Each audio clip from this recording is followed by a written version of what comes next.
sa atong nadungog nga mga pagbasa sa ebanghelyo karon gitudloan kita sa Ginoo nga kanunay kita magamping o magmabinantayon. Magamping kita tungod kay ang atong kinabuhi nining kalibutana naa naman ta sa Ginoo. Matud pa sa atong unang pagbasa nga dili na kita magpaulipon sa sala. Ang atong pagka pinasaylo na sa Dios, ang atong status ba sa kinabuhi, our status is we had been forgiven by God. O kini nga maong status dili ni entitlement nato nga magpatuyang na lang tabi sa unsa ang imong gusto. Kay nga save naman ko kay giluwas na ko sa Ginoo. Hinuon ang tao nga nakaamgo nga siya giluwas na sa Ginoo, dili niya hugaw-hugawan ang status niya sa iyang pagka niluwas na sa Ginoo. So mao dinhi nga ang tao nga giluwas sa Ginoo mahimong bag-ong binuhat, a new person. O kay new person man ka, unsa man ang imong puy-an? Life in Christ. Sumonang na ate gitawag nga new life in Christ. Life in Christ means ang paglikay, ang pagpakigbatok sa sala. So mo ni karon nga kay ikaw giluwas sa mga Ginoo, unya ang atong human nature is weak nature man. From time to time we fall into sin. But ang giluwas sa Ginoo, conscious siya nga nakasala siya. O kung conscious siya nga nakasala siya, must be quick to clean himself or herself. Mao na ang hinungdan nganong gibilin ni Jesus ang autoridad to forgive sins in His church ministers. So that ministers of the church are given this authority, delegated power to forgive in the name of Jesus. So mao nga kung ang usa ka tawo nga giluwas sa Ginoo, conscious nga nabulingan niya ang iyang status nga giluwas na sa Dios. Kung conscious siya ani, then there is always the remedy. Kinahanglan ang tao dili maulipon sa sala. Kay kun ikaw dili nimo limpyuhan ang imong kaugalingon, maulipon ta sa sala. O kun ang sala maghari sa atong huna-huna o kasing-kasing, kini mo pakita sa atong pulong o atong binuhatan. Mao na nga malisod ang pag-usab sa kaugalingon kung ang maong sala makagamot na sa atong huna-huna o kasing-kasing. Mao na nga the longer you go back to the Lord and ask for forgiveness, the harder to change our lives. Ngano man ang sala nakagahom na kanimo, busa ka na bitong usay maghuna-huna ka nga mangumpisal ka, wadon ang imong huna-huna kay pulihan og lain hangtod nga di ka makaabot sa kumpisalan. Nabitaw mangumpisal usahay no, tagpila na katuig, 15 years, 20 years, ang uban gigagpas first communion, kung karon mga hapit na sa pre-departure area na, usa pa mabalik kumpisal. Ang uban gikas pagkasal, kung kanos ka nang magsantalanahan na, mao pa mangumpisal. Ngano mang ingana, inomdo man nato nga ang power of sin is to enslave you.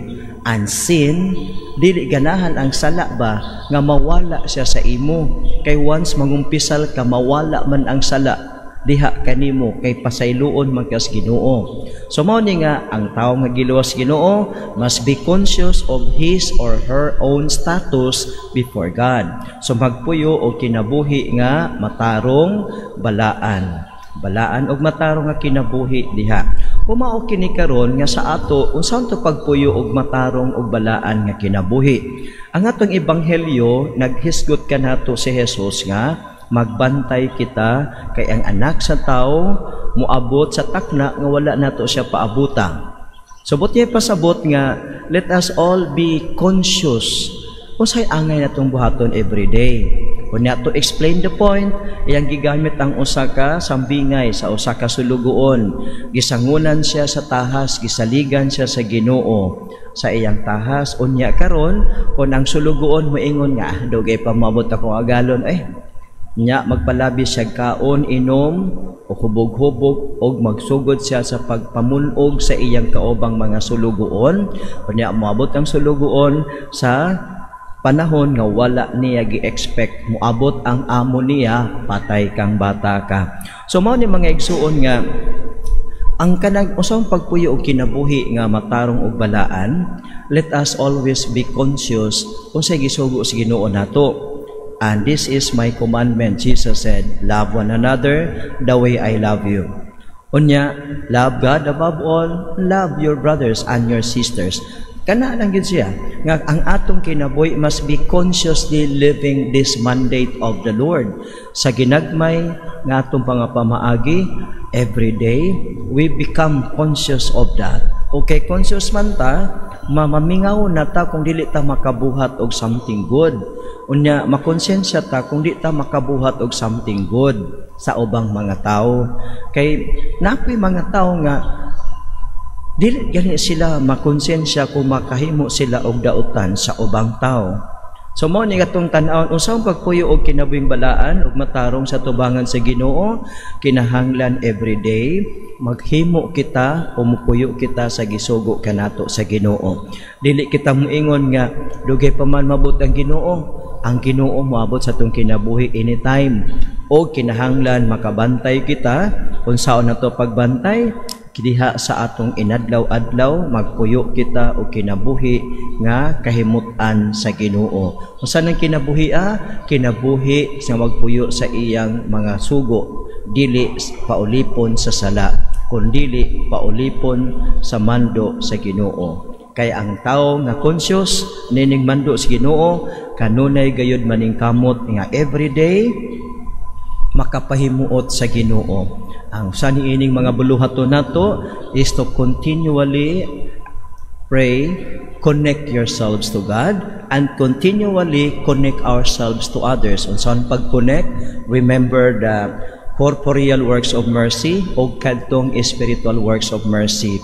If you cannot give the people, if you cannot provide them all their needs every day, at least we can pray for them every day. If you cannot be good to all people every day, at least you can be good to one person every day. If you cannot give food to all, at least you can share your food to one person every day. So mga igsuon, nindot kayo nga kanibitong mahimo tang faithful nga sulugoon sa Ginoo o sa atong ginagmay o kanang inadlaw-adlaw nato nga pagkinabuhi, kita di ay nakatuman na sa giingon sa Ginoo, magbantay kamo kay moabot ako nga wala kamo magpaabot kanako. Let us all be conscious of our status. Mahindog kitang tanan og atong ipadangat ang atong mga pangaliya.